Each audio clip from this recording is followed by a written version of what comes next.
Buenas noches a todos. Somos estudiantes de la Universidad Tutés Arecibo Mao de la carrera de Psicología.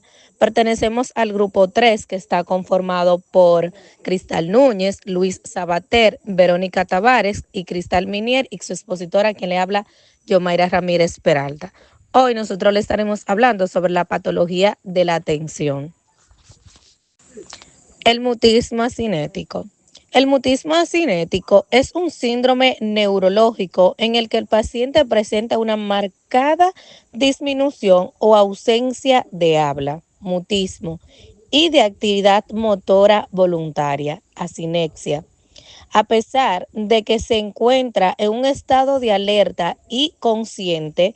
Se caracteriza por la falta de iniciativa y respuestas mínimas a estímulos externos, lo que refleja una alteración en los mecanismos de motivación y en la activación volutiva. Bases neuroanatómicas y patogenia. Áreas cerebrales implicadas.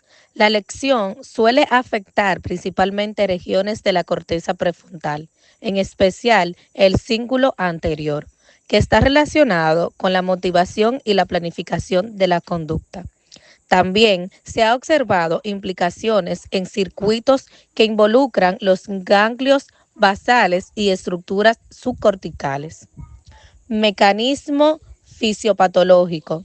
Se piensa que existe un fallo en la conexión entre los centros que regulan la motivación y la ejecución motora.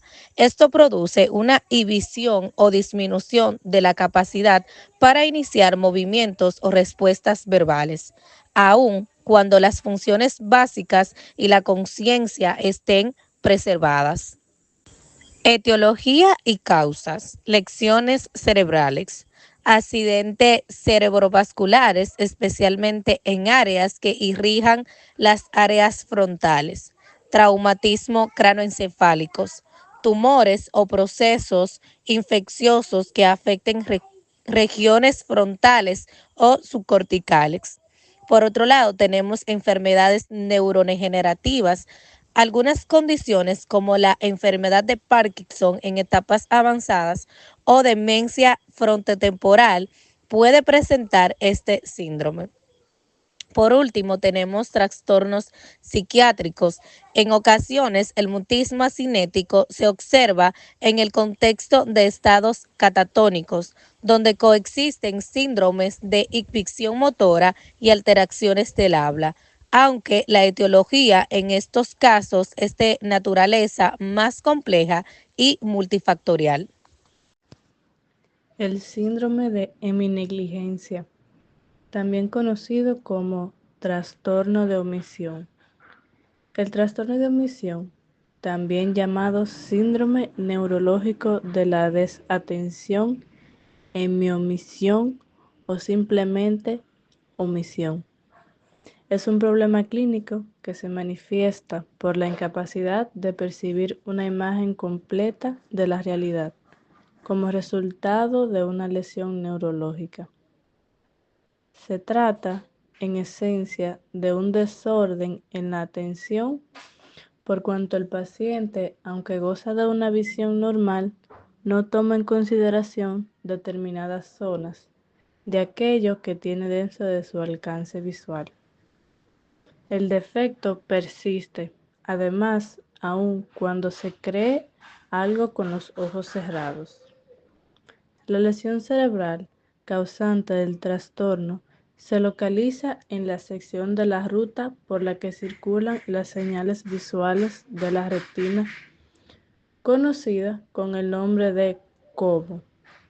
Originada en la corteza visual, alcanza hasta el lóbulo parietal y posibilita la atención a los objetos y las interacciones con los mismos. Así, aunque no esté dañada, la ruta complementaria con la que converge en la corteza parietal y que permite reconocer e identificar los objetos, al estar dañada, la capacidad de tenerlos en cuenta es cuando se produce el trastorno de omisión. La omisión solo se aprecia en la elección producidas en el hemisferio derecho. de forma que las partes del espacio visual afectadas es la izquierda.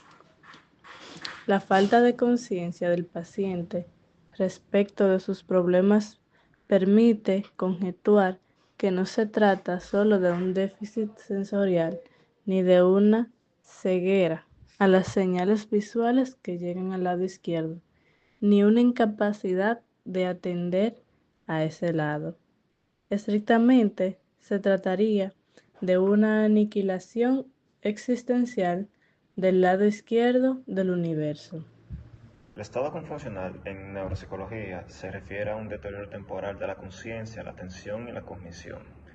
Se caracteriza por desorientación, dificultad para mantener o dirigir la atención, alteraciones en la memoria y en algunos casos cambia en el comportamiento o en el estado de ánimo.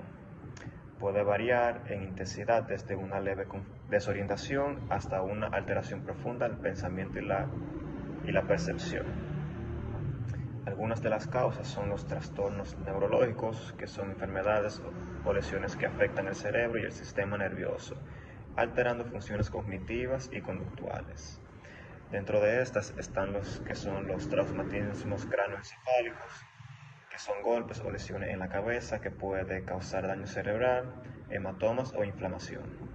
Accidente cerebrovascular, ACV, interrupción del flujo sanguíneo al cerebro por obstrucciones. Entre esas están las que son isquémico o sangrado, que vienen siendo los hemorrágicos, afectando el funcionamiento neuronal. También está lo que es la epilepsia, trastorno caracterizado por descargas eléctricas anormales en el cerebro, que pueden generar crisis convulsivas y estados confusionales postictales. Y los tumores cerebrales. Esto es crecimiento normal de células en el cerebro que puede comprimir estructuras cerebrales y alterar sus funciones cognitivas. También están lo que son los déficits metabólicos y tóxicos, que ocurren cuando hay un desequilibrio en sustancias esenciales para el metabolismo cerebral o la presencia de sustancias tóxicas en el organismo. Entre estas están lo que es hipoglucemia, que son niveles bajos de glucosa en sangre, afectando la función cerebral y causando síntomas como confusión, mareo y debilidad. La hipoxia, disminución del oxígeno en el cerebro, lo que puede provocar daño neuronal y deterioro cognitivo. Desequilibrios electrolíticos, alteraciones en los niveles de sodio, potasio, calcio y otros electrolitos, afectando la transmisión de señales neuronales. Y la intoxicación por drogas o alcohol, que son sustancias como el alcohol, o opioides, benzodiazepinas o alucinógenos. Pueden deprimir o sobreestimular el sistema nervioso central, generando confusión, alucinaciones o delirios. Gracias. Buenas tardes, mi nombre es Verónica y yo le estaré hablando un poquito sobre lo que es el trastorno de déficit de atención. Este es un trastorno neurobiológico que afecta la capacidad de las personas para mantener la concentración, controlar impulsos y en algunos casos regular su nivel de actividad. Es una de las principales características del trastorno por déficit de atención e hiperactividad, aunque también puede presentarse sin hiperactividad. Algunos de estos síntomas principales que presenta el trastorno de déficit de atención está lo que es la falta de atención, la impulsividad y la hiperactividad. Esta se basa que en la falta de atención dificulta concentrarse en tareas, seguir instrucciones, terminar proyectos o recordar detalles. Y en la impulsividad, esta se basa en actuar sin pensar, interrumpir conversaciones, dificultad para esperar turno, etc. Y la hiperactividad, por último, esta se basa en la inquietud constante de la persona, moverse en momentos inapropiados y hablar excesivamente. En conclusión, sobre esta introducción de este tema, el déficit de atención puede afectar a niños, adultos, interfiriendo en el rendimiento escolar, laboral y en las relaciones personales. Este trastorno puede incluir estrategias de organización, terapia conductual y en algunos casos medicación. Hasta aquí mi parte, lo dejaré con mi compañera Cristal, que le estará dando la continuidad a lo que es este tema. Las causas exactas del trastorno por déficit de atención con o sin hiperactividad TDAH no se conocen por completo, pero se han identificado factores genéticos y ambientales que pueden influir, como antecedentes familiares con el trastorno, exposición prenatal a sustancias como el tabaco o el alcohol, problemas en el desarrollo del sistema nervioso central.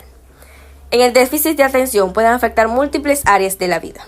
En la escuela, trabajo, bajo niveles de concentración y dificultades para completar tareas. En las relaciones personales, como problemas para mantener conversaciones y cumplir compromisos. En la autoestima, frustración por la dificultad de manejar responsabilidades, tratamientos y estrategias. El manejo del TDAH puede incluir diversas estrategias: terapia conductual, enseñarse de hábitos organizativos y autocontrol. Está la medicación, uso de fármacos como estimulantes en algunos casos. Adaptación en el entorno, técnicas para mejorar la concentración y minimizar distracciones. El déficit de atención no es una limitación insuperable.